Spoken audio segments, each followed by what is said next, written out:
Okay,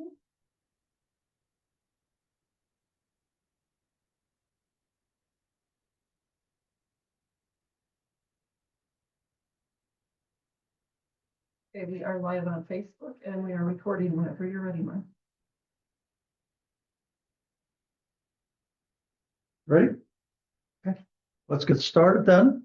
So I'm going to call the meeting to order, Village of Shorewood Hills Finance Committee. Today is Monday, January 26th. The time is 5:32. Julie, will you please call the roll? Yes. Mark Letteridge, Here. Steve Arbasuner, Present. Gloria Beach, Present. Sean Cody, Here. Kate Crowley, Here. and Marilyn Townsend. Here. And Liz Hunter did inform us that she would not be attending this evening. She is excused. Julie, has the meeting been properly posted? Yes, it has. Fantastic. All right, so the first order of business on the agenda is the consideration of the minutes of the meeting of December 22nd, 2025, that it was in your packet. Somebody care to make a motion? Move for their approval. Thank you, Marilyn. I second. Okay, I think that was Gloria. Any comments, questions, suggested changes to the minutes? I have some. Oh, you do. Go ahead, Gloria. So, Julie, on item 6, discussion and possible action options to eliminate projected operating deficits. In the third paragraph, it reads would require approximately $50 million in new assessed construction. I think for consistency, so that people can keep along with what we're talking about, I think we should call that more appropriately net new construction. Oh, I see what you're saying. Yep. And then Let me just do a quick copy and paste. I'm sorry. I just want to make sure. please go ahead.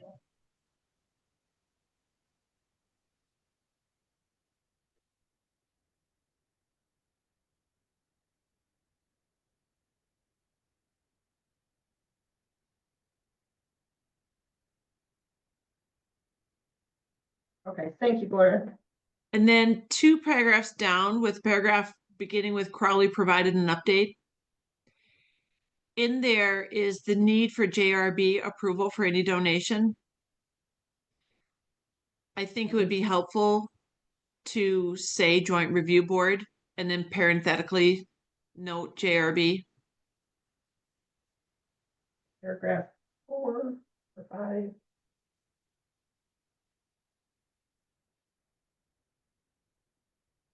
Gloria, can I jump in on that one? Yep. It's technically it would be JRB approval to create a donor district, not for the individual donations. Well, then that's your edit, Kate Crowley, because I'm just nitpicking on JRB. I don't like, we get really acronym heavy, and I would like to have it to be more legible for regular folks who aren't steeped in our letters. Okay, you're saying where it says. So it says the need for JRB approval. I'd like it to say joint review board, and then you can put JRB parenthetically, and then Kate wants to designate a donor district. Yeah. So instead of for any donation, to designate a donor district. Although it's entirely possible that I misstated it at the meeting. That's correct. Who knows what I typed too. It's just what I was typing. So we're going to change for any donation to designate a district as a donor. It's hard to hear you. Just me or everybody? I can hear Julie. I can hear Julie. So as long as she's doing, I don't know. You're the only one talking besides Julie. Julie's clear. I will speak louder and slower. You get that second page? What about, can you hear us better now, Gloria? I'm sorry, what? You're muted. Oh, she's not. No, I'm not. Let's try that again. We're having technical difficulties. I kept them at the same. Speakers, anchor sound system. Can you hear us okay, Gwen? Kind of, yes and no. Depends on if you enunciate. If you project your voices, yes. I don't want to have everybody have to run home and get a lozenge after this, though. It's sort of a nice little test case because I'm likely having the experience that people have when they're watching our meetings. Okay, I apologize because I was fixing that. So We're changing for any donation to designating donor. So after JRB. Yep. Um, There be approval. well, for- approval, and then instead of for any donation. Approval to designate a donor district. Thank you. Thank you. How was that, Gloria? I think it's great. Thank you. Can you hear me? I can't. Thank you, Julie. Any other suggested changes, Gloria? No, I'm fine with all that. Do we want to amend the motion to say as to approve the minutes as amended, or do you need me to bring these back for review? No, I can amend it to I would say- agree with that amendment.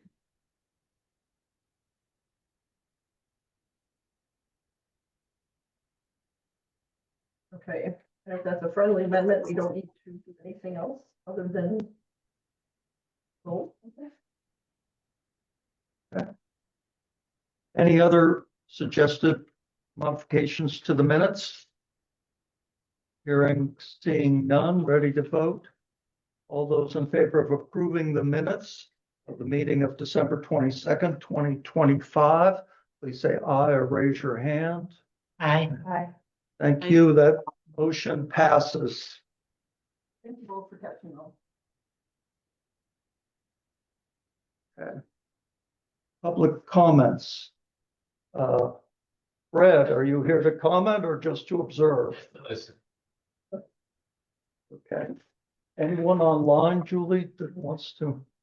No, Okay. Who And we will was do- that, Mark? Was that, you said Brad? No, Fred Wade is here. Oh, Fred. Okay. Hi, Fred. Okay. And let's how go on. do we, just to clarify for me, how do we know if there's anyone online and who if you they are? look in the participants, you can see everyone who is joining the session, and there's nobody, it shows if there's people in the waiting room, and there's nobody in the waiting room. So right Okay. now it's just these two computers and Gloria.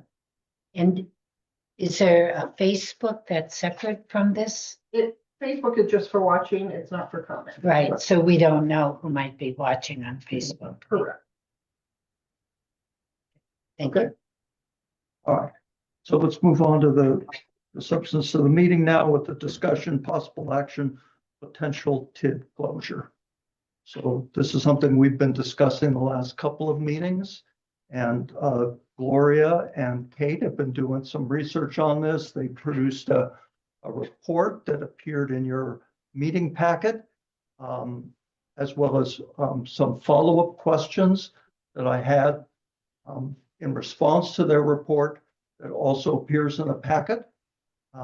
So I don't know how you and Gloria, Kate, want to do this. Do you want to speak to your report? To summarize that for the board, or you want to just launch right into the topic? How would you like to proceed? Gloria, do you have thoughts? Well, yeah, I see that this less as a report, Mark, and more as a memo. And this was following the Finance Committee directive from December to compile the logical next steps that we had hoped that you would take this to the January 20th board meeting so that the board could discuss and possibly take action.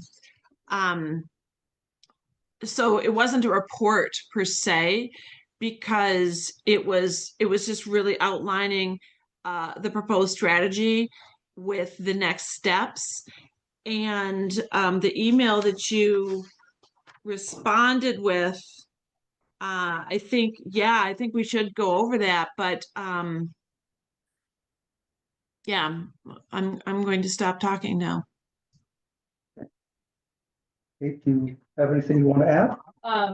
Yeah, no, I think it maybe just elaborative agreement. Yeah, I think the next steps are hire a consultant. I think Mark, you've laid out some really good questions that I don't have answers to. Maybe Julie in her role has answers, or other people on the finance committee, but your questions are good and I think speak to the suggestion that Gloria and I had made in our memo that a consultant with correct experience in this would be the logical next step. Yes, Go ahead, Marilyn. I was surprised to see this about hiring a consultant. For some reason, I thought these were suggestions that we could do with the expertise we had in the village. So that surprised me, number one. And number two, I wouldn't recommend hiring any consultants till we get through this election. We may have some turnovers and we don't need to be spending more money that I don't think we have. I think some of the questions that Mark raised, do we need a consultant to answer them? I thought some of them had some valid points. Do we need the cooperation of the other shareholders, the school district, the county? I mean, I think many of the questions I hadn't thought about, and I thought, oh, well, do we have answers to those? I don't. We don't. If I'd known the answers, I would have put them in my memo, in my email. So I guess this is where I'd like to start is first, just to make sure we're all on the same page as to what the timeline on this is. Because I think we need to understand what the deadlines we're up against.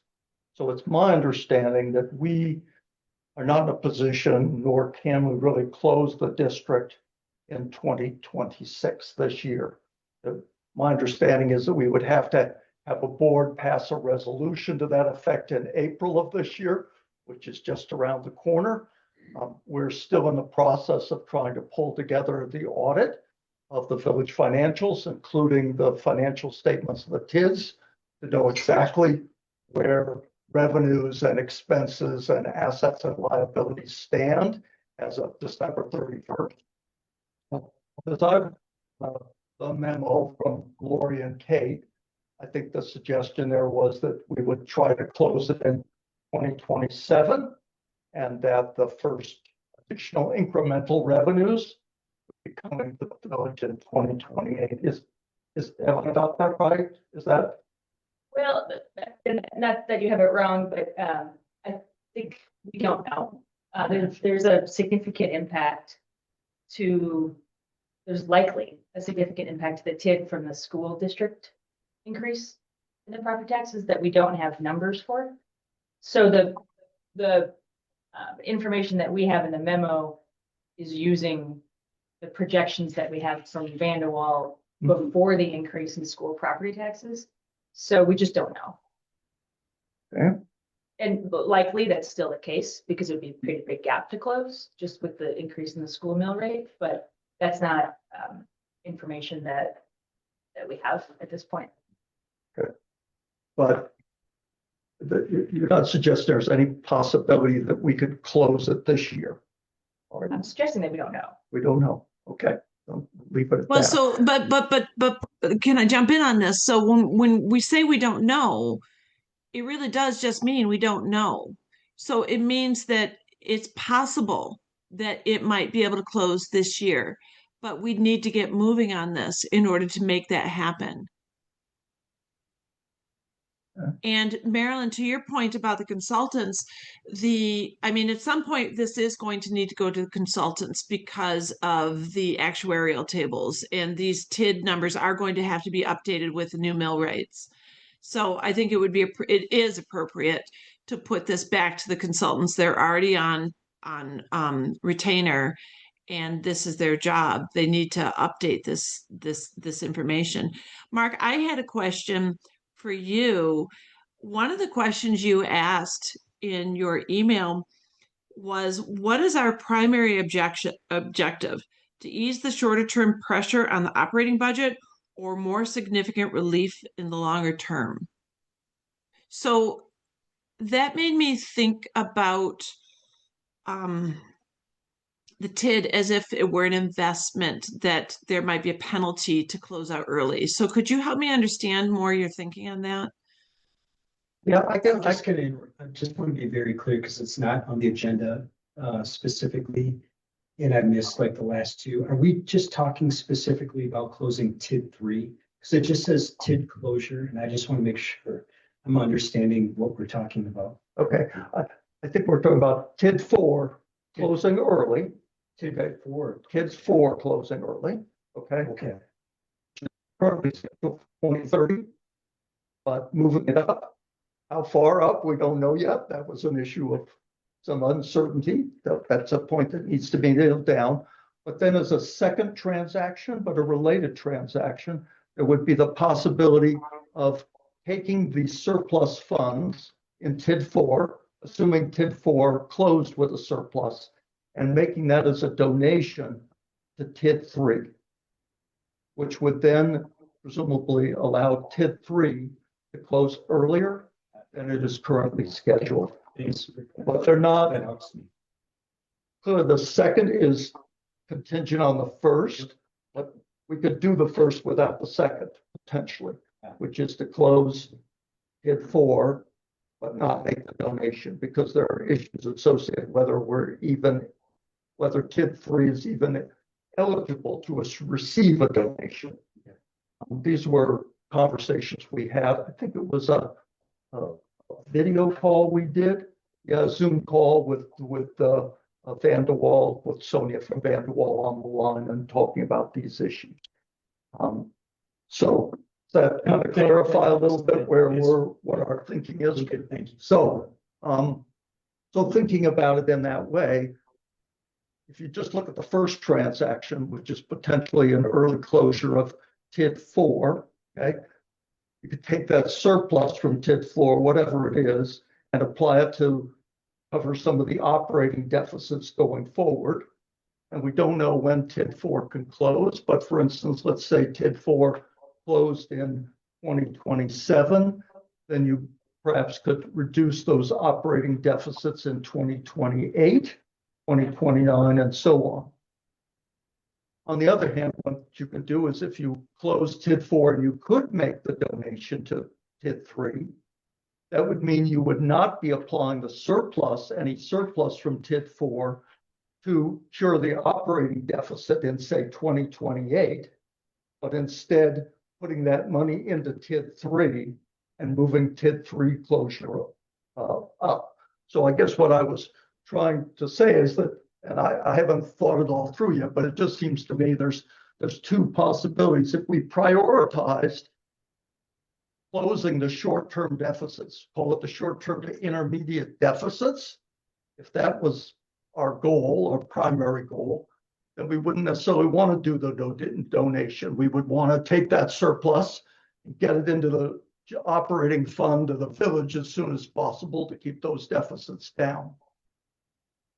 On the other hand, if the real prize here is to get TID 3 closed early because of the magnitude of TID 3, then we would say, okay, we're not going to take the surplus from TID 4 and contribute it and use it to pay down operating deficits in the intermediate term. Instead, we're going to take that surplus, put it into TID 3 to accelerate that much bigger tax increment coming back into the village.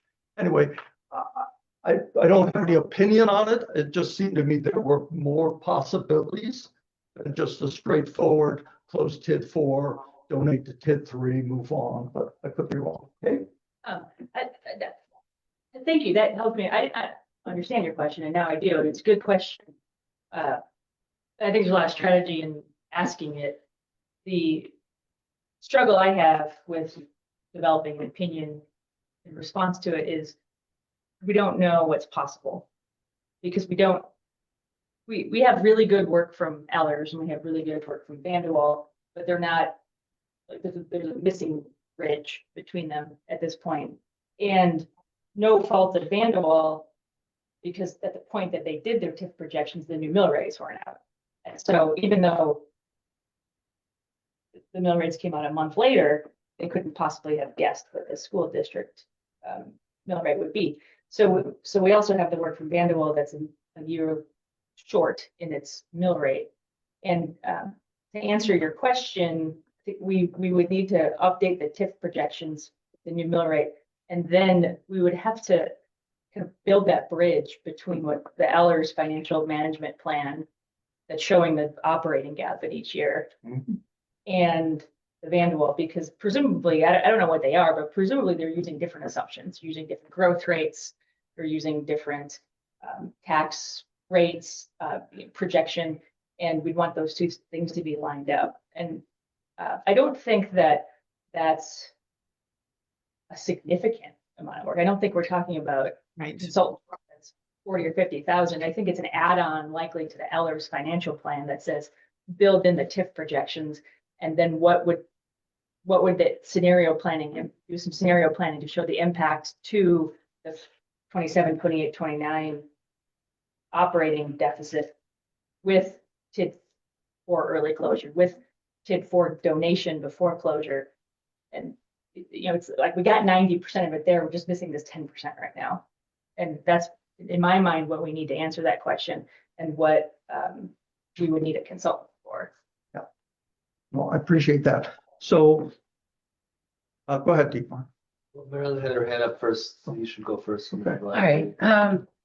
Well, it seems to me we have to think about our priorities and not, the TIF doesn't appear to be a silver bullet. And if we're talking about how to close operating deficits, one thing we have never done as a finance committee, and historically finance committees used to do that.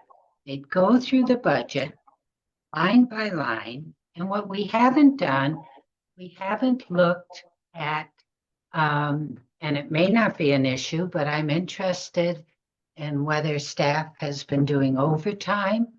And if yes, it'd be interesting to know what's that for. I know with our police department, I learned a while back that our sergeant lieutenant are hourly positions, and a lot of departments, they are simply salaried.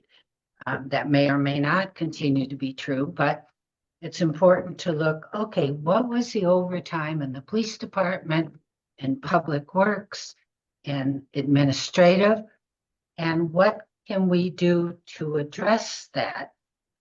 For example, it has constantly been, ever since I discovered it during Sharon's reign, that residents were no longer permitted to do minutes. I recall a conversation, and that was allocated for staff. So we have staff coming in at night whenever. Some meetings can't occur till staff is ready to do minutes. This is just, I thought, a luxury we cannot afford as being on a trustee for 12 years, chairs of many committees. It's a thankless task to do minutes, but we did them. And I recall previous administrators saying to me, well, the residents can't do them correctly. I said, don't tell me that our residents, most of whom have bachelor's degrees, most with masters and PhDs, cannot do a template and do the minutes.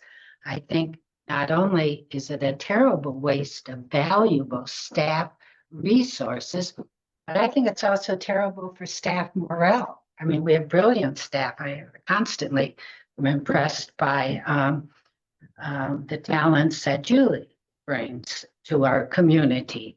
But it seems to me these tasks that our volunteer residents can do, we need to look at them, and it's part of finance. So let's pick that up. I do have another item on the agenda, item 8, discussion operational cost savings. And I think that's where that discussion lies.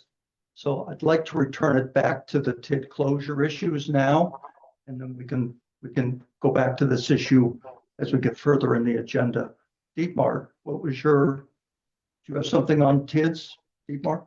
I do, but Marilyn, are you? Well, I do, Mark, excuse me, you're the one who brought it up, that it was a way to address operating deficit. No, And my it's point perfectly was, legitimate and it's on the agenda. It's just not this item on the agenda. We will get there. So I'd just like to focus on the TIDs at the moment. And then when we get through that, we'll get through the administrative operation update and then get to operational cost savings where I think right, these but issues. thank you, Dietmar, one other sentence, but I don't want us to lose perspective as we spend a lot of time on this tip without looking at the whole picture. And I'm concerned about giving it a priority that is down the priority list when we're talking about operating deficits. All right. Thank you, Marilyn. Kate and Gloria, thank you for putting together this memo and the thoughts. I guess if I had to offer just my view and understanding of it, I will never pretend to be an expert at these nuances and TID and the intricacies of it and how the financing model works or the valuation works and how that's all intertwined. So this is my long-winded way of saying, I think there are many things we just don't know, but we need to get the answers to them because it provides a pathway, a possible pathway forward. So at best, I see this to be a dynamic model that indeed, we've got Vanderwall and Ehlers on call available that are there. And it's that convergence of information that needs to happen in order to even answer the questions, Mark, that you brought up. I could theorize, again, I won't pretend to be an expert, but the answer of whether to only close TID 4 and keep those proceeds in the operational budget versus the alternative of donating to TID 3 remains dynamic because it also has to project the valuation of where TID 3 will be any given year. So to go into it to say that there's only one choice or another, it doesn't do it justice because I think more information just needs to come forward in all of this. And it probably is to that point where this is ripe enough to say, let's converge these two different models and get some, if nothing else, a gut check on this. Is this realistic? Can this work? What are some of the obstacles that will stand in the way of this? Or maybe this is just a very valid way, and let's take it a valid way to chase down this rabbit hole and get this additional information and then bring it back to this committee. Those are my thoughts. Thank you. Gloria's hands. Go ahead, Gloria. Thanks, Dietmar. And thank you, Marilyn, because I share your concerns, Marilyn, about the operating, and we are definitely going to talk about that today. So regarding the memo, so if I'm capturing what I just heard Dietmar say, so Dietmar, check me on this. If I'm capturing what I just heard you say, are you asking Kate and I to revise our memo and then bring it back to finance? Or are you saying that the next steps as outlined are sufficient to take to the board at this point? And I will express to you my anxiety here. It's not an anxiety, my sense of urgency. I was really disappointed that this memo didn't go to the board in January because I think there is an urgency here. We need to move forward. We need to make a decision. And I'm concerned that now we're into February and the board, if all goes well and this is something is presented to the board in February, the board will discuss and possibly take action. So it might be into March. And the longer we wait, the less flexible we are going forward to be able to pursue this position, or if this position doesn't work out, to pursue another position. Because we do know for sure we have a structural deficit in front of us. And I'm really concerned. And I think that we need to prioritize this as an urgent issue because we need to solve this. We know that we've got the rainy day fund that we can use to cover our deficit for 2027, but we need to get in front of this. And it would be really nice to be able to work on a plan instead of looking for water to put out a fire. So I'm asking Dietmar, in your opinion, do you feel like the memo needs to be fleshed out more? Or do you think the memo as is sufficient to go to the board in February?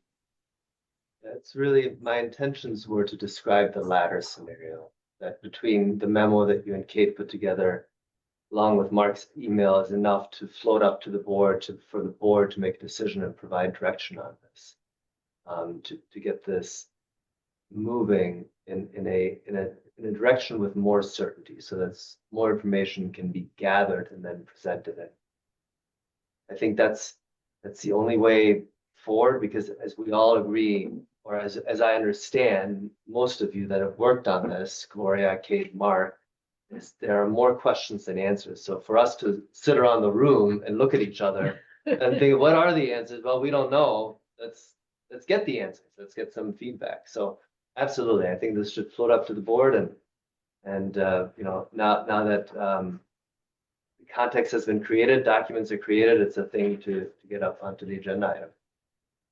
Do you feel that we should revise the memo? No, not. Am I not making myself clear?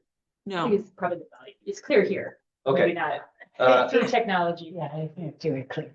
So leave the memo as is, include Mark's email, and make Gotcha. a recommendation to the board to review this and essentially give a nod to create the engagement to allow for the convergence of information to happen between Van de Waal and Ellers to chase through these questions and get some answers. I Maybe could not all of absolutely, them. yeah, I could absolutely get behind that, because I think that what we'd want to do is present something nice and tidy to the consultants, but we can't even talk about getting consultants until the board has approved. And in the meantime, we can work on making a memo that's tidier and more and tighter for the consultants to work with. Julie? So I think the question is, when this was proposed to go to the board, I know that Brian and I were both confused about the motion. It was for an RFP for consultants. And now what we're talking about here is saying using our current consultants. So maybe our request to the board isn't so much for an RFP as it is to authorize Brian to pursue this with our current consultants. I know it's nitpicky, but there's a huge difference between an RFP and using who we already have. And I think that was a question. I know Brian had that question. I hate to speak for him when he's not here. But I was a little confused about the RFP thing too, when we already have two consultants who can help us. Yeah, that was my thought, Julie, that we would be approaching the board and asking the board to essentially approve this additional project. And it would be carried out by Ellers and Van de Waal, our current consultants. I think we probably need to be a little clear as to what the questions that Ellers and Van de Waal need to answer for us at this point in time. There are a lot of questions, as everyone's noted now, but we need to figure out what are the questions that are on the critical path. Okay, and we also have to remember that the audit is critical here. We don't even know our starting point yet. We have the projections as a form of a starting point, but we really need the audit to confirm those numbers. So that's That's going to move forward on its own timeline, hopefully as quickly as it can. So in the meantime, I do think there is modeling work that Ellers can do and technical work that Vanderwall can do in terms of answering some of the questions that we have. Timing that we talked about earlier, just how quickly could we do this? What is the procedure and so on? So I think there's sort of separate tracks for Ellers to be working on financial modeling, Vanderwall working on these technical questions of closing a TID, timeline, process, and the like. And we need to get those flushed out. So I think it would be good between now and the next board meeting to have that conversation with each of them, with Ariana as well as Sonia, to kind of make sure that we all agree on what the critical questions are to be answered now. And then depending on how they're answered, that will dictate where we go from there. So it's going to be a kind of a step-by-step process as we go through it. We'll get some answers and then we'll have to figure out what's possible, what's not, what's feasible, and then choose how we go forward from there. So we really want to focus Ellers and Vanderwall, not on the whole project, but on some very critical preliminary issues that need to be addressed so that we could then move on and say, do we want to go to step 2? Do we want to go to step 3 and so on? So it's going to be an iterative process once they get started. But I totally agree that the board needs to approve essentially the additional funding that this will require in order to get Ellers to start modeling the TIDs. And I assume we're not just talking about TID 4, but modeling TID 3 and TID 5 as well, that all the TIDs need to be remodeled.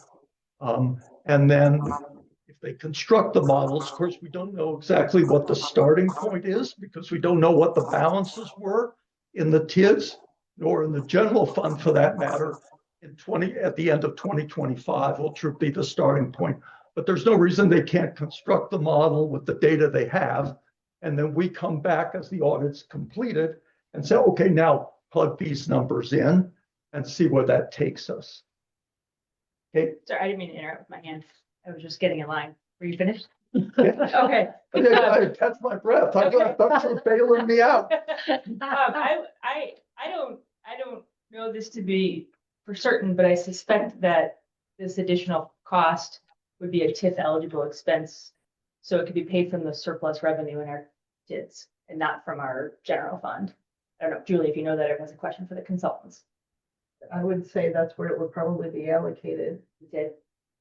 So it's probably important for the board to know when we discuss this. It's not taken from the money that we're trying to make ends meet on. So it wasn't included in the TID budget, but obviously expenses happen, but we should take a look and make sure that, I'm not sure what something like this would cost.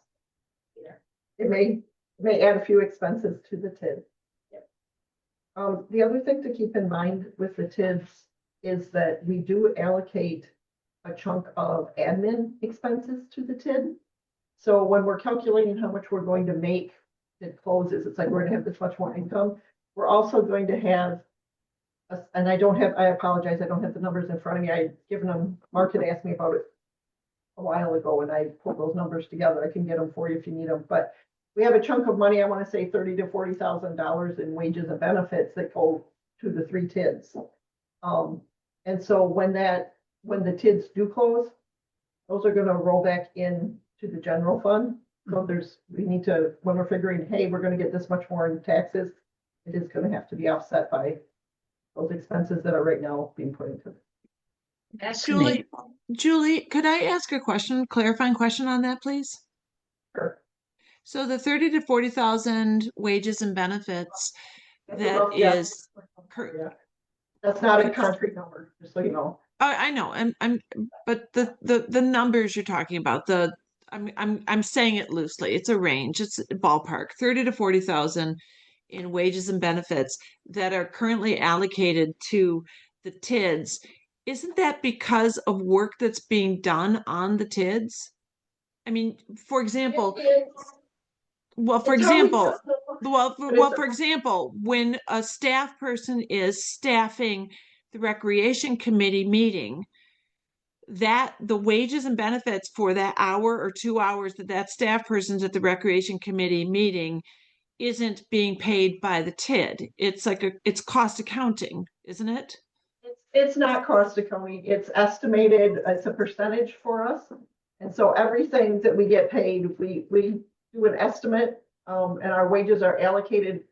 Every paycheck is allocated with a certain percentage to several different funds. Because there's other things that aren't just cost accounting. I mean, when somebody is doing payroll, their time goes to several different funds because they're paying all those funds. Right. Well, that would be an overhead. That would be an overhead expense. But Well, it's not with government accounting. Okay. It's a benefit. So, yeah, it's a little bit different. It's not, it is not pure cost, it is not cost accounting in government. okay. So when you spend a couple hours on recreation committee, you don't mark on your pay sheet that you've spent 2 hours for recreation committee. No, I just get my salary and it's divided out the same every time. Okay, that's interesting. All right, thank you. Mhm.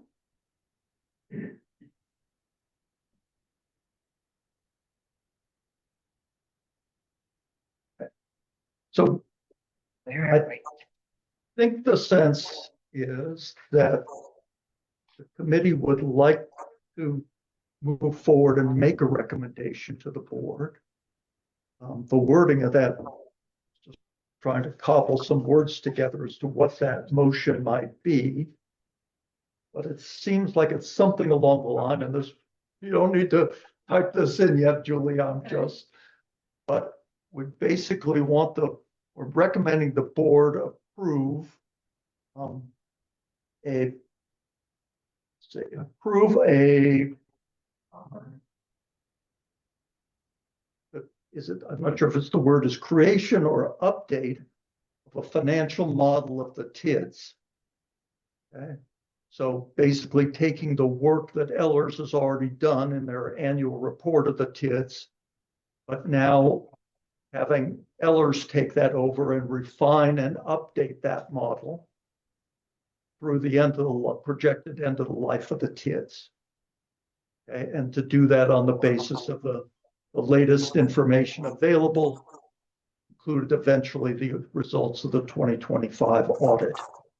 So that seems like that's one part of it. And the other part is to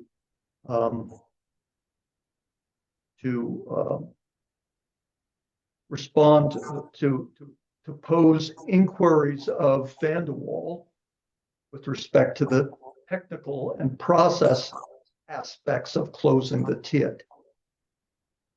So we're just trying to sum that, rise that up. We're asking the board to engage with those two consultants to update projections and to define the technical, to answer the technical questions and process of closing a TID. Something along those lines, Deepak? I mean, the way I'm looking at this is we want answers to questions that are posed in the memo. And those might not be in terms of hard and concrete answers, but in a feasibility of whether this is a solution or isn't a solution. So it's engaging with consultants to understand the feasibility of what is laid out here in this memo. That's it. I mean, the more technical it gets, that's not the point. Is here's a pathway forward, a possible pathway forward. We don't know if it is or if it isn't, and we need feasibility and answers to that. So that's all it is. You're real short. Yep. So the shorter the better. Just call it a feasibility study of a closure of the TIDS or an early closure study. It's what's Model. The word would be model or scenario, feasibility scenarios, but model, feasibility model. Well, I would propose that it's really quite simple. Can you close TIFs early and benefit from an early payout? I think that may not do it justice of what's laid out in the memo, because I think it's not that simple. What's in the memo describes a framework that we believe could be a solution, but we don't know. So we have to engage with experts that know the answer. We want answers to the framework or the pathway that's described here. So that's as simple as I can make it. That, If you take it, sorry, go ahead, Mary. it just seems like, is this the first time anyone has ever thought about this? It seems to me it either is or it isn't, and if it isn't, then experts in the field say, well, you've got to think of this, that, and the other thing, and perhaps those questions are already there. We just, I feel like we're almost making it more complicated than it should be. Well, the village, I don't believe, has ever experienced an early closure, but clearly elsewhere in Wisconsin it has happened. So there are roadmaps out there. It's just that we don't know of them. But undoubtedly Vanderwall is familiar with them, and I suspect Ellers is as well. This is not a unique problem, a unique issue. But it's more, it's not the, I mean, I think the process is probably clear in their minds. What's not clear is the data. And that's what needs to be developed through the audit and through the projections. So that's really what I think we're looking for. Well, I think that Dietmar is correct. I think that what we're asking is we're looking for, I think, a motion here today to advance these as materials to the memo and Mark's email, to advance that to be included in next month's board package meeting materials and as a line item for discussion and possible action by the board. But I think today the memo, or the motion is really quite simple, that we are saying yes to advancing the memo and Mark's email to the board for discussion and possible action to hire consultants to review our TID status and to explore possible early closure. Before we make that motion. Yeah. I share, as I think we all do, Gloria's concern voiced a few minutes ago about urgency. Because we have time right now and it feels good to have time, but it'll tick away. And if this is a dead end, and very well maybe, and we don't learn about it until August, let's say, then we're back to, do we need to do a referendum in 27 or not? And the more lead time we have to do a referendum, the better. Some of us were looking at the Sun Prairie website this week, outlining their upcoming referendum, and there's a lot of work. I would say more than a year's of work went into the information on that website. And if we do go to referendum, we're going to want as much time as possible. And so moving this question out of the way or advancing it, I think is urgent, so that preserving as much time as possible. Sorry, when I was saying Julie. Then I'm wondering, in the interest of urgency, if it would be appropriate from a procedural standpoint, if we've talked to, I don't know who we is, but probably Julie and Mark, talk to Ellers before the next board meeting and say, hey, what would an additional scope that would get to answering these questions look like? They provide the scope, they put a dollar amount on it, and then take that exact scope with dollar amount to the board in February for approval. Yeah, I think the more specificity we could give to the consultants, we want those model created. We want the answer to these three questions so that they have a very clear idea of where we're going in this first step of the process. I don't know that we need that necessarily to bring that for the board when the board meets. But clearly, I think that conversation needs to happen with Ellers and Vanderwall. Julie? I just want to point out, I understand your sense of urgency, but the audit is not scheduled till the last week in February. Best case scenario, that's when they come and do the field work. I am currently the only employee on staff, which will be addressed in the next thing, who is providing data for this thing while I'm taking on other duties. So I'm hoping everything will be wrapped up for them. There's a chance there could be a slight delay to get everything to them. Best case scenario, we usually get stuff from them and are able to close out our audit by mid-April. And we're 2 weeks, running a couple weeks late now, so we're not looking at getting a finished audit realistically until the end of April, beginning of May. I'm not trying to be a downer, but that's when the numbers are going to come through, and they're not going to be able to probably run us a good scenario until they have that. Those audits do include TID audits, so it's helpful. But as urgent as it is and it seems, we're not going to have data for them until at least April or May. But that should not prevent them, because I think they understand what the finances look like of the TIDs. So Yeah. that won't prevent them from creating the model.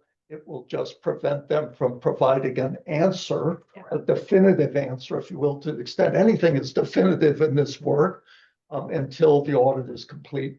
But that will mean when the audit's complete, they can drop those numbers in and, boom, we're there, as opposed to starting there and moving forward. I would just say that when Kate was talking about referendum, and I agree, referendum, it takes a lot of prep work. We won't have that answer with the hard numbers until later. Yeah, I guess I was thinking more along the lines of Mark, if I agree. consultants, so that, Yeah. it should just be dropping 5 numbers into the model, which is the general fund, it's 3, 4, 5, that's 4 numbers. It's a little more, it's more complicated because you'll have revenues and expenses for each and tax increment numbers, and I think it'll be a little more, but I don't, it's affecting. Yeah, but the audit would Core only be funds. informing the 2025 fund balance in each. Correct. So they would be projecting revenues and expenses, but they would be waiting for the year-end fund balance on each of those. And they could do a lot, they could do 99% of the work and be ready for the audit. I hope so, yeah. But if we're changing increment numbers, that's what might make a difference. But hopefully, like you said, it might just be a couple numbers dropped in. So I hope you're right. So how about if the motion, and I'm just trying to keep everything very simple, is to recommend the board retain Ellers and Vanderwall for advanced planning on potential early closure of the TIDs. Would that kind of cover all the bases? It's obviously very general, but until we know where we're going exactly, that may be the best we can do. But to circle back to what Kate said, Mark, if we are able to have some sort of financial scope determined before the next board meeting so that you could actually have that cost to present to the board, would that be helpful?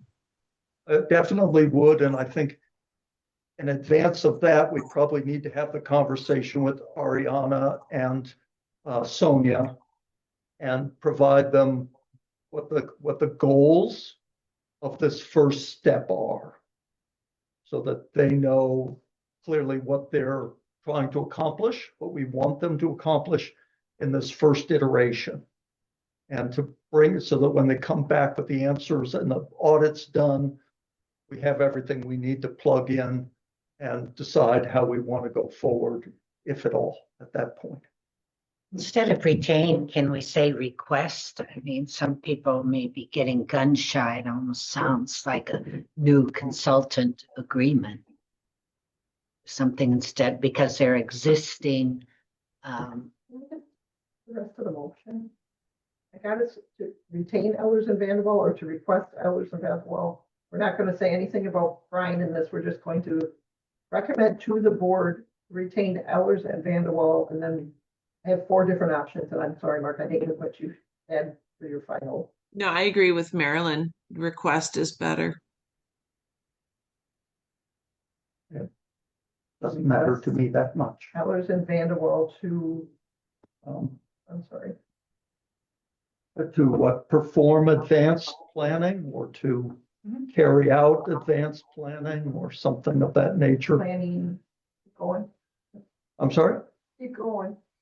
To perform advanced Planning on potential early closure of the TIDs.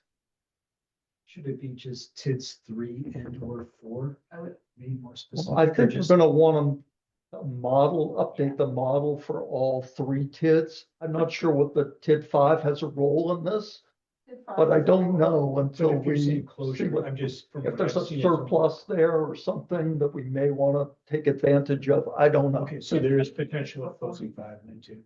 Okay, I'm good. 5 could be a That's donor. fine. It's, No, I very early. understand, donor. Yeah. I just never saw Yeah. any information regarding closing TID 5. but I think that's TID fine. 5 has to just pay back, basically pay back. It's, that. And it's not until the 40s, so I don't know if we're looking at early closure right now, TID 5. I I'm think. good with what you well, did. the motion will just be TIDs Okay, and we can clarify later Yeah. exactly what TIDs we're talking about. Clearly, we're talking about 4, probably talking about 3 if donation comes into this, and possibly 5, but I would say, let's see how that develops. So do we have a motion now, I think we Julie? do. Do you want to read it back for the committee? To recommend to the board to request Ellers and Vanderwall to perform advanced planning on potential early closure of kids. That accurate? Did you make that motion? I'll make that motion. I'll second that motion. Further discussion on the motion? I like the wording. Thank you, Mark. Okay, no problem. Great motion. Okay, so, that being the case, then all those in favor of the motion, please raise your hand or say aye. All those opposed? Oh, I'm sorry, Gloria, are you voting in favor? You're muted, Gloria. You're muted. I'm sorry, I'm trying to keep the background noise okay. away It's from you. hard So with drama. I'm a very strong aye. Okay, very good. Okay, that motion passes. All right, great. Moving on then on the agenda, the next item on the agenda is referred to status update administrative operations. I think it's important for the committee to hear from Julie about the extent to which, particularly financial operations, but it's clearly more than that, are impacted by Chrissy's departure, because this impacts the capacity of the department, of the administration of the village. It means, further prioritization during this period while the village goes out and seeks to recruit and retain a new clerk. So I just want to sort of sensitize the committee to understand that, well, of course, we always are in tremendous admiration of Julie's contribution to the village and all. There are limits to what she can do in this environment. And we're going to have to be careful about prioritizing what we ask of Julie and Brian during this period. Now that we've asked the board to engage Ellers and Vanderwall with respect to the TIDs, that'll be a big help. There may be other areas too, where we just need to be very mindful of sort of the limitations, even if they're only temporary. Julie, you want Yeah. to speak firsthand to this before I? And as an introduction, could we have an overview of the staff currently? I know there's a couple staff in there, and what were they hired to do? Well, I kind of had a little prepared statement so to make sure I covered anything, and then if you want to ask questions, it's pretty basic. Basically, you all know that Christy resigned as the clerk. So right now we have 2 front office employees. They're performing really well, but they're still in the early stages of their training. And with municipal stuff, everything comes in cycles. So they got like crash course in taxes, but now we're getting crash course in other things. So everything is new. And we do have some gaps in training. So we're working on that, but we're working through that. I need you to know that they don't have any municipal experience right now. Right now, I am the only member of the administrative office staff, other than Brian, but the staff, with any municipal experience at all. And I have a lot of it. I have 23 years of municipal experience, so I've touched a little bit of everything, but I don't automatically have answers for everything. I know where to look, but I don't always have answers. So as a result, we're operating under what we're calling right now is a critical staffing shortage. Until we can get a clerk hired. We have posted for that position. I'm hoping to get some qualified candidates to choose from. So right now, current priorities for me are anything involving payroll processing. We got to make sure everybody gets paid. So we're working. Nicole does a lot of the front end work, but again, she's learning our system. We run into glitches. I'm more involved than I was before. I have to complete any required year-end reports, so we're working on final reports for several different things, both in payroll and other financial reports. Right now, I'm also involved in the administration of the upcoming election. And tomorrow we have to send out we're sending out 150 absentee ballots. We have people who are helping. But again, this is stuff that I didn't deal with, Chrissy dealt with, so now it's taking up that much more bandwidth for me. My next thing is fulfillment of any statutory obligations. I'm doing my best. Honestly, Chrissy dumped the open records back on me. I don't know when I'm going to get to those, but we have other statutory requirements too that we are trying to meet. We're doing our best. We're getting what has to be done. And then finally, my preparation for the audit is behind, but I'm trying to get to it. I'm having trouble getting blocks of time right now to do like in-depth, getting everything reconciled and ready for the auditors, preparing final schedules, preparing final reconciliations across modules, things like that. So it's a lot right now on my plate and on everyone's plate. And our current staff, they're wonderful. They're doing a great job, but we are all really, really busy all the time. And so any extra little things are really kind of like, it's like the straw on the camel's back. I'm just so afraid that somebody's gonna say, enough, I don't need this and leave. And then we're at critical staffing when Chrissy left right now, because we went from this time last year, we had 4 people who all had municipal experience in the office. And now we have 1. So that's where we're at. Marilyn? Just a little background. The 2 staff people are who? It's Nicole and what's the other name? Nicole and Katie. So Katie's our admin assistant. And Nicole is our deputy clerk treasurer. Katie has been taking on a lot of things. She's been helping with marina stuff. She is taking a go with the bulletin this month. And She's entered every single tax payment that has been received by this village herself. As far as entries. She's been, all the licensing, all that kind of stuff. Nicole is the deputy. Chrissy's been training her. She's also doing utility, which she has never done before. So everything on her plate is new. okay. And then I'm sorry, I missed it. Did you say Katie was doing marina? She was helping get the marina stuff done. And what is, I'm interested, what is involved in that? We need to ask Katie because it used to be David and Julie, and David and Julie both left at the same time. All right. But contacting people, I know the people on the marina committee also help with this. But yeah, so there's a spreadsheet. You got to contact people to get. Okay, let me ask this because I'm just trying to help.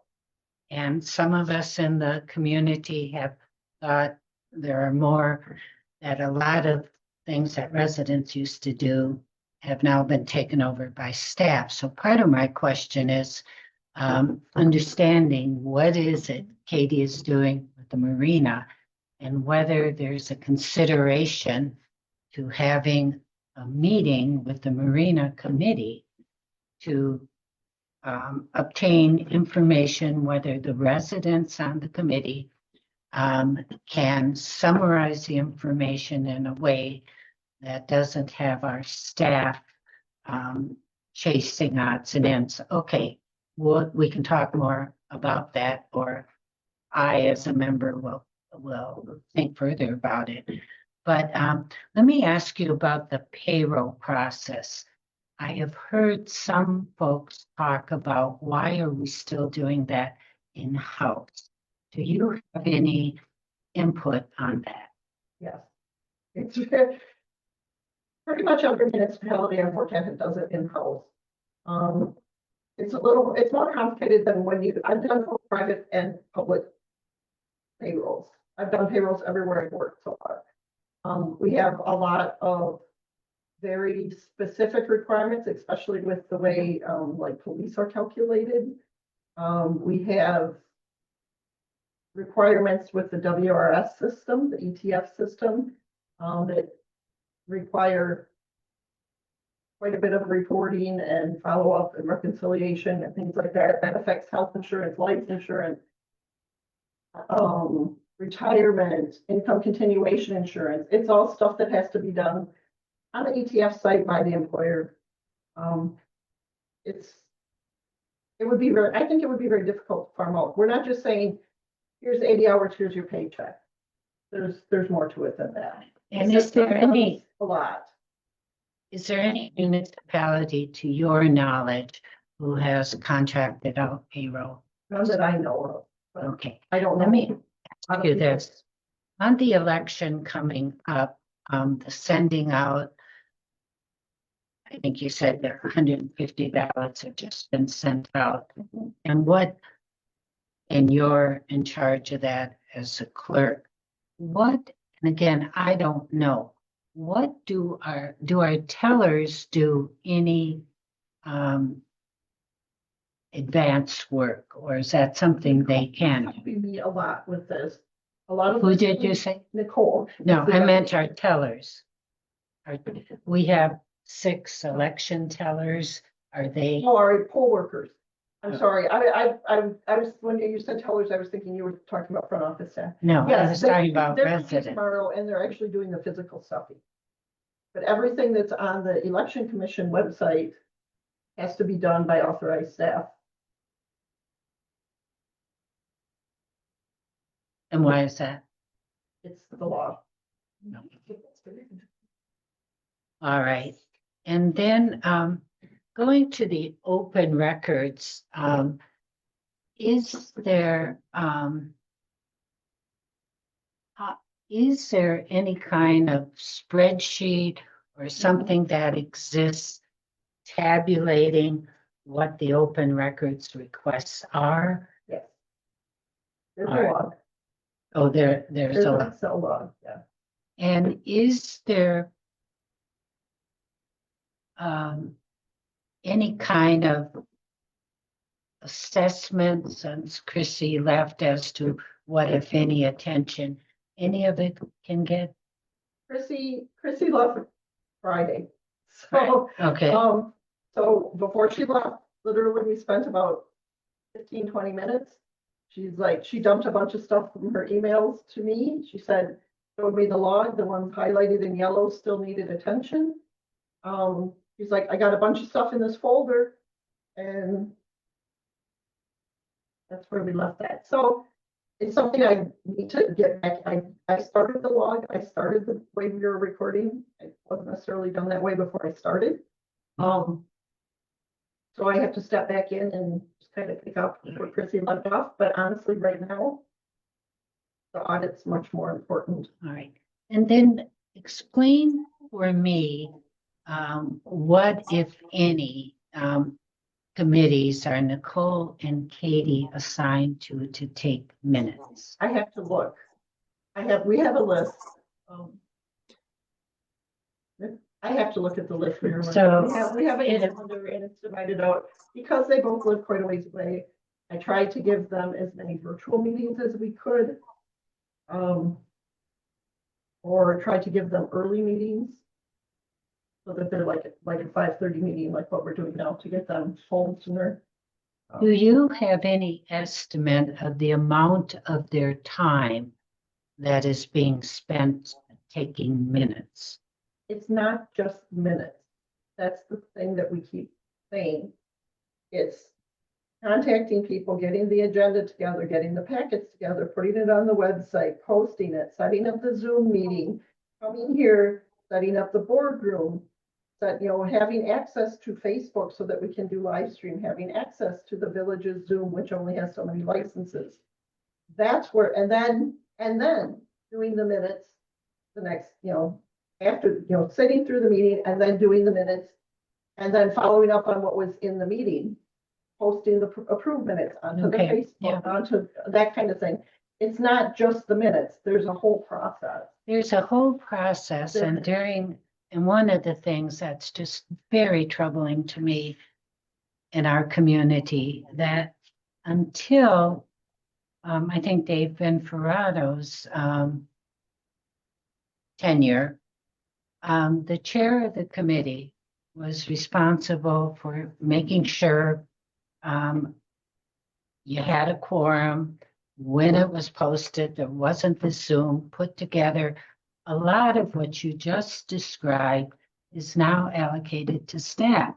It seems to me this is simply not sustainable to have our administrative staff responsible for all of this, because you're correct. There's more now that we have, Zoom Because of and the technology, because we can only have so many licenses, we can only give so many people access to our systems. And so therefore it becomes a staff responsibility, which is common. And how many, without naming the committees, how many committees, I guess we have staff assigned to do minutes for personnel, for There's 12 to recreation. 13 committees. Oh, my God. They don't all meet every month, but the majority of them do meet. They used to meet, several of them used to meet every other month. All right. But since I've started, that kind of stopped, and I don't know why. I know that was something that was happening when I came on in 23, where there used to be like every other month for some committees, but then they started feeling like they meet every month. And then what has, if you happen to know, what was, Katie was hired when? When did she start? They both started in November. They started about a week apart. Okay. And have Katie and Nicole been involved in overtime? They do get some overtime, depending on what they're doing. Sometimes they flex their time. Where, if they have a meeting, they might leave a little earlier on another day or something like that. But generally, with our workload right now, they haven't really been able to Right, be but my early. question is, have they been doing overtime? Not a lot, but some, yeah. Okay, so they're working a full week, but generally not overtime. Is that If correct? they have meetings, they are accumulating overtime. Okay. But not all, like I said, not always. It depends. Sometimes they, depending on our workload, when there were all of us there, somebody might come in 2 hours late because they had a meeting that night, and then they'd stay for their meeting. Understandable, Yeah, understandable. we try to flex where we can, but right now we can't. So, all right. Okay, well, this is some information. Just curious, for the audit, you still use Baker Tilly. Yes. Do you know if the staff who's worked on it in previous years is going to be working on it this year? Or? Well, I pushed the audit back 2 weeks because of what happened, and I knew I'd been working on election stuff. So my 2 main auditors, one of them is not, she's on leave right now. The other one is going to be generally overseen, but she's not going to be our hands-on person. So I do have 2 auditors I'm not as familiar with that I'm working with. Is there any, I wouldn't even make a call if you think it would make a difference, but from my limited knowledge of how audits work, and people who have knowledge and worked on our audit in the past. It's faster and smoother, yeah. It saves you so much time too. I know. I guess- The one person I've worked with who was going to be leading the audit, she is still gonna be looking over the audit, and I still contact her and work with her.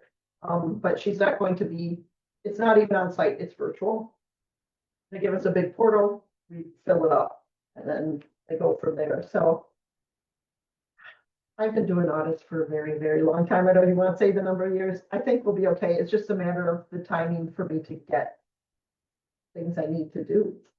But just having the request of people who are familiar from their side of things will save you.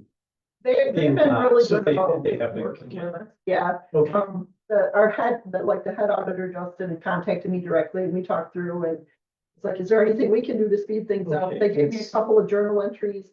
We talked about some other reconciliations, and I'm like, but I have this process in place by the time you do it. I mean, you can, but last time we did this, it ended up being until August before the thing was done. I said, I think I can do it faster if I can get to it. So we're working on it. okay.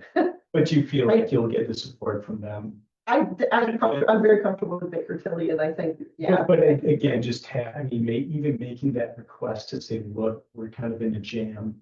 they The know. people who are familiar with our audit, if you could get them, They have, you understand that, but Yeah, I yeah. don't know if there's anything so the, anyone could do. so the to- person who's most familiar with us is going to be overseeing it, Okay, but she's just not going to be the hands of her day-to-day person. So who's that person? Olivia do. Okay, Yeah, Leo was our primary person, but okay. she's out right now. Thank you, Drew. Gloria has her hand up for, I don't know. Gloria, Thank you. I just wanted to pick up on what Marilyn was asking about regarding the committees. Julie, I hear you when you're saying that it's not just minutes that you're taking. And I will reflect back on the work that I've done on committees with the Recreation Committee before Dietmar was, I went through 1, 2, 3. Dietmar, I think you were the last chair of the Recreation Committee when I was on the Recreation Committee. The 2 chairs prior to that, they did take minutes, or somebody on committee took minutes, and typically staff was not there. We were not on Facebook, we were not on Zoom, and it was the Recreation Committee. And the Ad Hoc Stormwater Committee that I was also on, I do not recall a staff member assigned to take minutes. I do remember that the administrator at the time, Carl Franz, would come to the Ad Hoc Stormwater Committee, but I do not recall a staff member being assigned to take minutes. And it was not on Zoom, and it was not on Facebook. And I think that the Facebook filming of the meetings is an equalizer where it allows people who aren't able to attend meetings to participate. But I think right now, I think we need to scale back and pick some committees that are imperative to have on Facebook and on Zoom so that everyone can participate. That would obviously be the board as a committee, likely finance as a committee, plan commission for sure, ZBA for sure.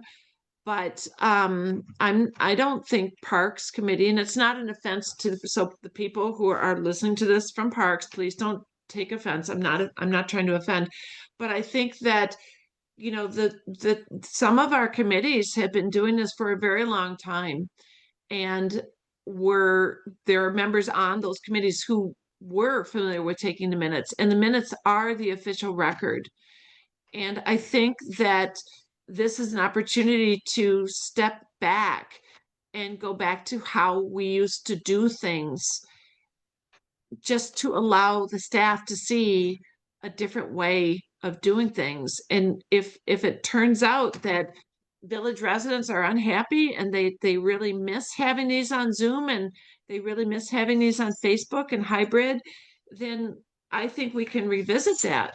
But right now, I think we're in a crisis, and I think that it's appropriate for us to ask staff to step back a little bit, especially when I'm hearing that Katie and Nicole often are on overtime. So I heard you, Julie, saying that they weren't always on overtime, but I heard you saying also that it's not infrequent. Well, it happens every month, but it's not every week. But when it's they every have- month. But it's every month. And I heard that police officers are also OT. And so Well, we didn't know that. I was saying, I want to make sure the record's correct. I don't know what the overtime is, but I think when we're talking about cutting on operating expenses, we need that data. What I mentioned is that I was surprised to learn that the lieutenant and the sergeant were hourly employees. So if they work more than a certain amount, then it's time and a half. So I want the record. I don't have that data I yet. understand. Thank you for clarifying, Marilyn. Thank you. I did misunderstand. So thank you for that clarification.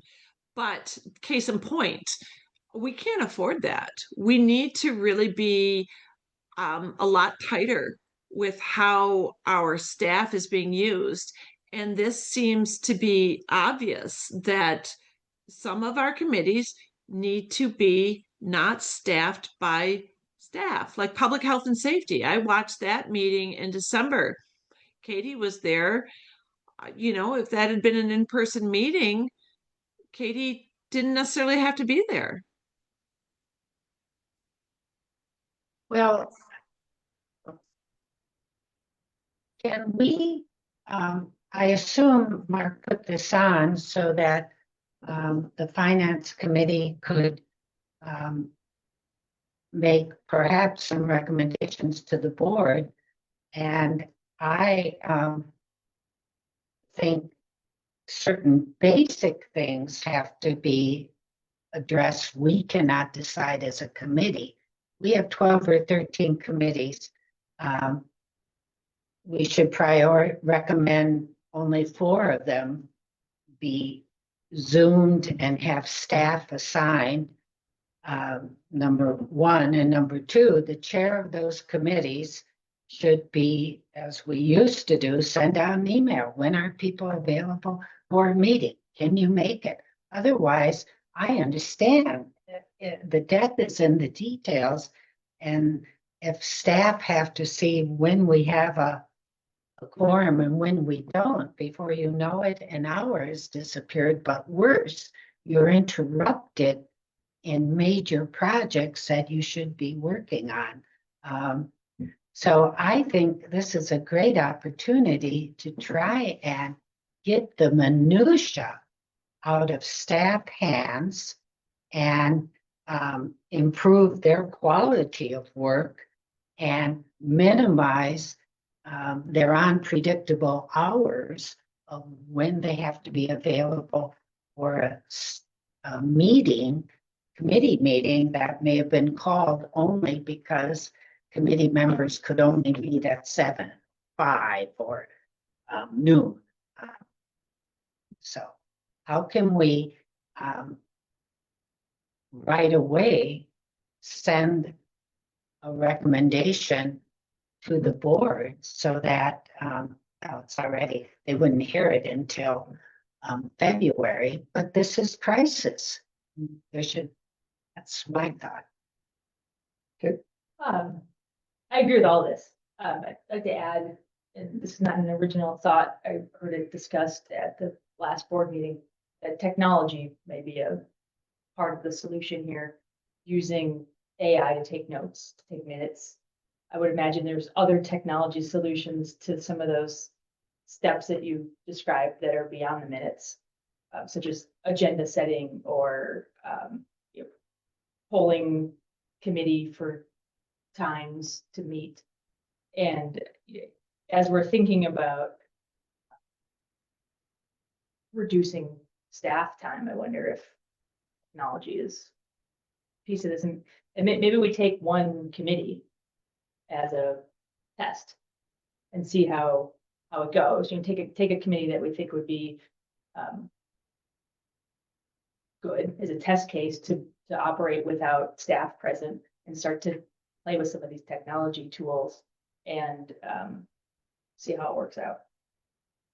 Well, I think we need to start right away because we only and we have 12 or 13 committees, and there's 4 traditionally that have been priority. Well, board meeting, frankly, board and plan commission. Personnel, I would take the notes and write up the minutes unless I got some other committee member to take that thankless task. But we do it and we get our minutes out and life would go on. And then the other thing is, the committees, like the Marina Committee, a directive to the chair, John Bagley, that how can the committee take over some of the functions that they've kind of by default come to depend on staff. It's great as a lawyer handling my own law office, it would be great to have staff doing everything, but I couldn't afford that. So I would do it. So I think we have to get back to the basics rather than thinking, how can we hire more staff? We have to say, how can we get back to where we were? And that's having the community being involved in all the wonderful things that flow from community committee members doing all tasks. I agree. I absolutely agree. And it used to be that this agenda, it wasn't so tense. The chair of the committee made the agenda and at the end of the meeting asked the other people on the committee if there's anything that they'd like to see on the next agenda, and it worked pretty well. And he gave it to the police to post. Yes. Well, I think one thing we've seen in this is the benefits of technology, but also the downside and the costs of technology in order to support the functions. So I think I personally am fairly supportive of AI and summarization and whatnot, but I also realize that whenever you add new technology, there's a learning curve. And given how short-staffed we are right now, I hate to, so now you're all going to train on this new software, you're going to train on this new way of doing things. That may impose, in the long run, it'll have benefits, but in the short term, it takes up additional staff time. So I kind of see both sides of this, and I think we need to be careful on how we try to strike the balance, particularly at a time when we're so short-staffed, and trying in terms of what we take away, particularly in terms of technology, which has allowed more residents to participate in meetings, or at least to watch meetings that they otherwise wouldn't attend. So I hate to see that be reduced, but I do understand the cost of trying to maintain that service, particularly at this particular point in time. Anyway, I think it's an area we need to continue to explore. This particular item, operational cost savings, I put on because you, Kate, suggested that. So would you like to expand the conversation beyond the minute-taking issues? And what else is on your mind there? Yeah, sure. What's on my mind is more about process than bringing ideas. This is on here because we had a really good conversation. I thought we always have a good conversation, but the one we had in December was especially good about revenue enhancement, I'll call it, and suggested it be on here as we're thinking about ways to increase revenue. Seems only logical that would be looking at ways to reduce costs. And when you put it on here, thank you, Mark. I thought about it for a few minutes, and Gloria and I were having coffee last week and I asked her about it. And through discussion, Gloria and I were thinking, especially on cost reduction, we couldn't even all the minds in this room couldn't possibly have the answers. And maybe what the minds in this room need to do is develop a process where we work with the various committees and department heads to explore where there could potentially be cost savings and bring those ideas back to finance and see how those would impact operating expenses. I think one thing that would be that finance could do to really help department heads or other committees think about this is if we were to provide a quick summary, maybe at each of the upcoming committee meetings on what are the constraints that we have as a municipality, a short 101 on levy limits and what that means for Shorewood Hills, and with that in mind, get each of the committees thinking about, well, where could we look for operational cost savings in the area that we're experts in, speaking for those committees. And also, be thinking about, oh, wow, we have a deficit in 27 that we already know is true, and be thinking about that as we're making decisions or recommendations to the board over the next few months. So the suggestion that I have is that over the next couple of months, members of finance go to each of the committee meetings, have that conversation about our financial constraints, and facilitate a brainstorming discussion with each committee about potential operational cost savings so that we can bring it back here in 2 or 3 months once we've had those committee discussions. I think we might do to kick that process off is ask Brian and Julie to come back to the committee and report on, because when they prepare a budget, this is the exercise they go through. So I think it would be good so we don't plow ground that they've already tilled, that Brian and Julie just review with us the process that they go through in talking to the department heads as they built the budget for 2026, what they already looked at, what they set aside, what still looks promising, so that again, we just don't repeat what they've already done. For those of you who attended the board meeting, there was discussion about consolidating the municipal court. I don't know that I necessarily agree with that, doing that, but I was a little disappointed that it didn't get referred to the committee, but the board made a decision that we don't want to look at that. I just think the situation where we really need to be open to everything, and there's going to be somebody who supports and somebody who opposes virtually every expense that goes on in the village. So I think we have to get used to the fact that these ideas, as they come up, will get some pushback. And but I hope that the board will be willing to be open-minded enough to refer them to the finance committee so that we can actually look at the economics as opposed to just making a judgment after a very brief summary of what the issue is. Because none of these are going to be easy. If there was easy fruit to be picked, it was probably already picked. And the only things that are left are the difficult things like closing TIDs and the like. That's what I'm thinking, but maybe I'm wrong. But as I say, hopefully the board will be open-minded about it. Hopefully we'll see more of that referred here so we can actually look at the economics and say, does this make sense? Marilyn. I agree with you, Mark. I think nothing should be off the table.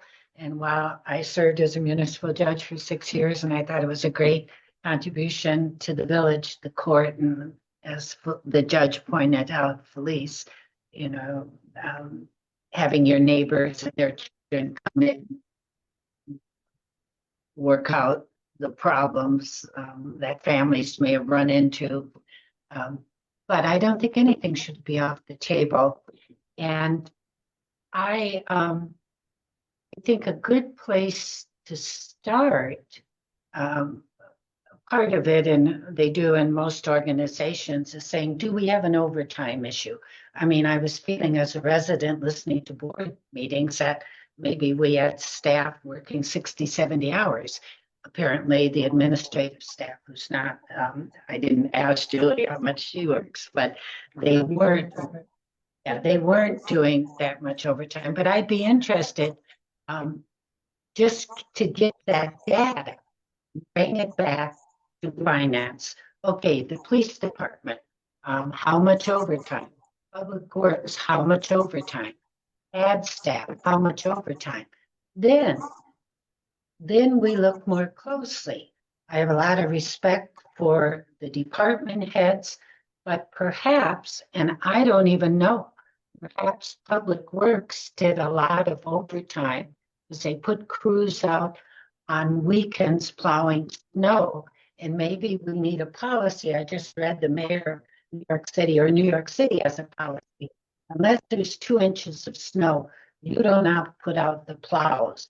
And there's certain policy reasons when you salt. So the department heads say, okay, this is where I find my crew doing the work. This is where we required overtime. Do we want to have a policy? So rather than residents say, hey, there's an inch of snow out on my thing. What's the problem? Well, Terry can say, your board made a decision and I'm following it. So there, it seems to me, it's important to talk to the department heads and see, for example, it was great to hear Julie tonight saying, okay, this is where staff's spending their time. And I'm already thinking, well, why isn't the marina making their life easier? Our residents should be doing things in that area. And on the elections, why aren't the tellers? Oh, well, apparently they're coming in tomorrow to stop envelopes. But until recently, staff has never been given permission to say, well, this is a somewhat of a menial, not menial or whatever, a task that residents can do. And we need to have an avenue to discuss it with the committee and see if the committee will do recommendations. Made this tight-knit community. The fact that our residents are involved in everything, or had been, from pulling garlic mustard to me as a lawyer, serving as their human resources attorney and telling, noting personnel issues. And so that we have to, and then we have certain folks who have accounting experience who thankfully are on this finance committee. So this is a great opportunity, sad, but a great opportunity to give the residents permission to be involved. Because with all due respect to that prior administrator, and I must say, the president, we did not have permission to be involved. Staff is going to take care of that. And we thought that is not sustainable. And now we're seeing big examples of it. And I know as a staff person myself, who's done everything from waitress work to, we called them Girl Fridays. There were certain tasks that you wish you didn't have to do, but they're part of a job until you move up the level.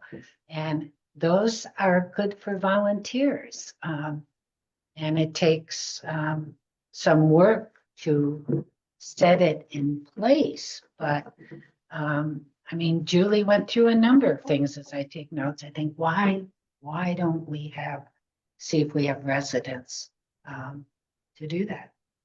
So. Mark, may I speak, please? Yep. Thank you. Thank you, Marilyn. Thank you, Kate and Mark. So I want to pick up on what Kate was saying. Her idea of going to the different committees and explaining what's going on to the committees and soliciting their input about how they might be able to cut expenses. I think it's a really good idea. And when she was talking to me about it, I was all over it. I was like, oh my gosh, because then they could also come up with their revenue ideas. And the reason I attach to that is because I have seen documents where revenue ideas have been proposed by committee, and it seems to not come out of committee to the board level, or if it does go to the board level, it doesn't come over to finance. And Mark, all due respect, I agree with you about Brian and Julie are already doing that. I agree with you. But we're in a position where we're trying to not have Brian and Julie do so much because we're in triage.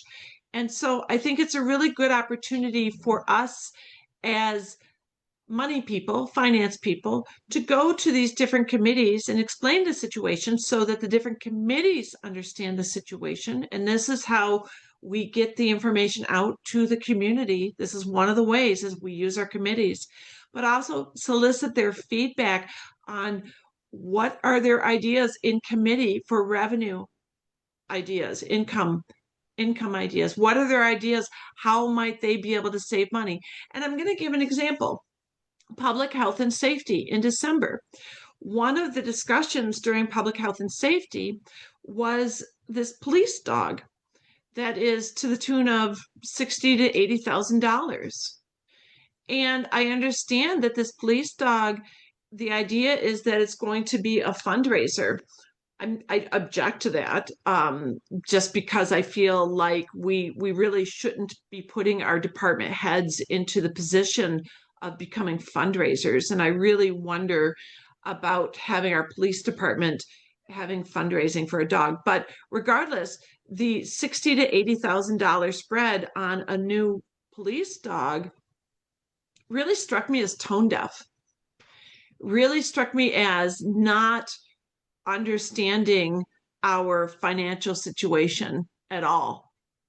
And I'm not sure where that's going to go, but I think public health and safety could really benefit from understanding better the financial situation. And I think the public works could benefit. I think the recreation could benefit. I know a lot of good ideas came out of recreation for income. Yeah, I think that this is really a valid thing. Back to the court, Mark, with the court, I spoke with Felice, and you'll remember during the board meeting, she was making remarks about how the court can't be a for-profit venture. And they're pretty bare bones. It sounds like the court maybe costs $30,000, $40,000 per year, and that does not include the prosecutor's salary. That belongs as a police expense. But Felice also told me that she's going to be testifying Wednesday in the Senate Judiciary Committee, and she's going to be testifying on behalf of the Wisconsin Municipal Judges Association to raise the cost of citations from $38 up to $48 per citation, which could increase revenues from the court $4,000 to $6,000 per year if that passes. I really think that the court, I think if all things are on the table, I think the number one thing that should be on the table is our number one expense.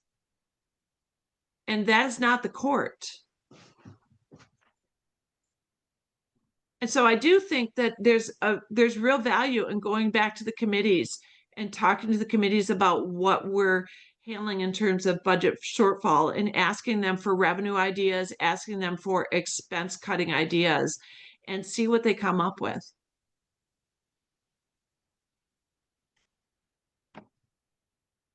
Anything more on this subject? I will go ahead, Julie. I guess what I would like to say as a staff member of what's going on right now, they're good ideas and I'm not against them, but I would request that we have asked the board members to keep meetings to a minimum until we get a new clerk on board. We don't need extra, Marilyn's talking about overtime and stuff right now. We don't need extra meetings in February. If we can wait, please wait until we have a full staff, then we won't have to worry about overtime for people to do meetings that when we can't flex their time because we're short-staffed. We do try to flex time for those meetings, just so you know, we do that. But I'm requesting, I know this is something we need to pursue. I'm not trying to put a damper on it, but right now, if we could wait a month before, I don't want to get slammed with meetings when we have audit, election, and a short staff in February. It's a lot. I totally respect that. Julie, I just want to understand it. Are you worried about additional meetings or the length of the meeting for both? It's not the meetings and the minutes, it's all the stuff that goes with it. And as much as when Marilyn talks about how people used to volunteer, it's not the same as it was 10 years ago, where all of this was paper. It's electronic. They have to have access to the website, to all of these things, and we can't give that access to volunteers. It's a security issue. Well, So that still has to do this other work that's required by technology. And it's great to share this with our community, but it's different than when it was paper. I used to live in a world, I've been doing municipal work since 1998. We used to do everything paper. And then we do paper and put it on a website, but it was pretty limited. My question is, we have volunteers. Are they able to put a packet together and make sure that it's PDF and ADA compliant? Because it can't just be, probably a lot of our community members do have access to that, but in some places they don't. Like we can't just scan in stuff and put up the PDF. We have to create the PDF so that it can be read, those kind of things that people don't always realize we have to be aware of. We still have to meet, requirements. And so stuff still has to be done by staff to show that we're meeting these requirements. It still has to be posted, we still have to, do things. It's not just the minutes, it's all the stuff that goes with it. And the follow-up to the meeting. Like every meeting comes up with actions. Okay, so let's just say I wasn't here tonight. Who's gonna make sure that? you know what, I really object. Let me just say, I really object to staff at this point, with all due respect. This is a committee meeting. You don't need, I can respond to that, but I don't want to get involved in it. We have committee members who are speaking here today. We don't have I think they're taking over this time, and I want to get out of here, and I don't need to hear any more objections from staff on how we can do things. Yes, I disagree. I think this is good feedback for me to hear. Well, So, How do you know if I don't say something? Well, because you're misphrasing what I said. We're talking about steps forward to minimize the burden, and I have lived enough to know simply taking the minutes and formatting them, getting them ready is a lot of work. So staff does other things, but don't tell me each of these small steps, which I feel I'm hearing, is not worth pursuing. And we're obviously not establishing anything tonight, but sitting in at a meeting, taking minutes is one task, and it's a sizable one. And then formatting them, then giving them to someone else can still be done. But it sounded like my comments were being mis-summarized, and I didn't appreciate that, and I don't want to sit here any longer and listen to it. Well, I think we're ready to move on this subject anyway. So this issue will obviously be on a future agenda. The other item I'm going to add is the tax referendum. We've already recommended to the board, and the board recognizes we're not going to go to referendum this year. But that's not to say we wouldn't go to next year.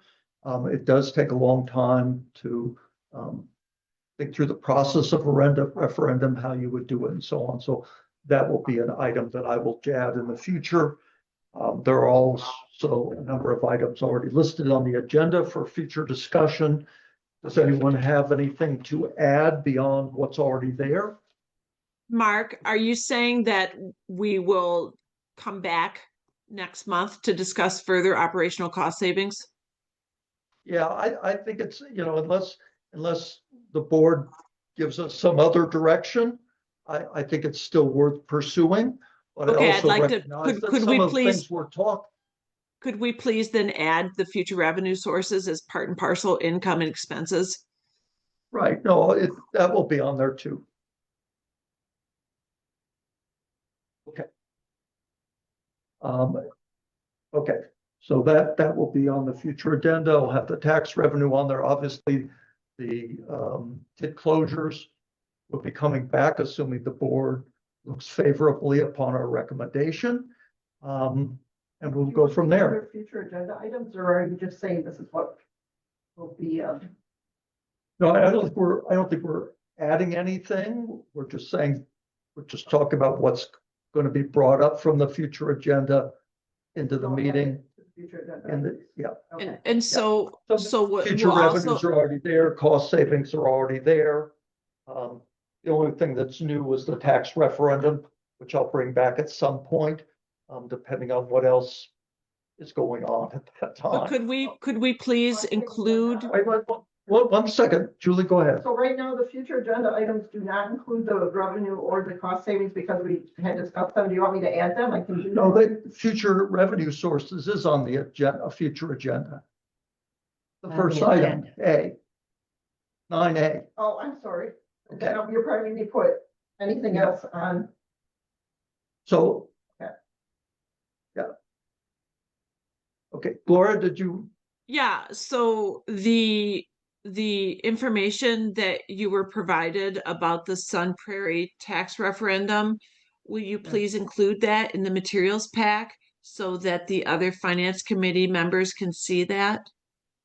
Yeah, I haven't had a chance to look at it yet. I know it was a link, and it may be easier to send out an email to all the members with the link rather than actually put it in a packet. I don't know how many pages it is, what it looks like. Well, we So- could do that. We could do that, but the problem with that becomes is that then we can't talk about it because of open meetings. So can we put it as, I mean, I think we can be doing multiple things at the same time. We can do that. And so while we're discussing the TID strategies and wanting to move forward with that path as a backup plan, we should also be discussing and understanding what goes into putting together a good tax levy referendum. I don't want to go to tax levy, but I sure do want to understand what goes into it should we need to next year. I agree, and it will be on the future agenda, Can someone Yeah. provide me? Yeah. And I'm sorry. one at a time. Marilyn, Mark, I mean, Gloria, with all due respect, I looked at that Sun Prairie thing. And I mean, we just went through a referendum a couple years ago. It's very technical. The law has certain requirements. We have a template of what we did here for better or worse in the village. I didn't see that it added anything because the law is very strict. And Sun Prairie seemed to be following it. So I don't know that Sun Prairie. It was more the rollout, Marilyn. It wasn't that, oh, let's go to tax levy. I don't agree with, I don't want to go to tax levy. I just want to be very clear.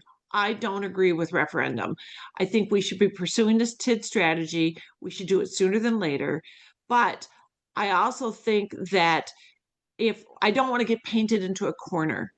And so I would like to understand how Sun Prairie rolled it out. It's the marketing of it that I thought was so interesting.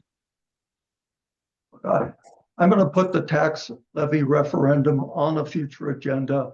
We'll figure out some way to get the appropriate materials to support the discussion. That's going to happen. Okay. So that being done, our next regular meeting date is February 23rd.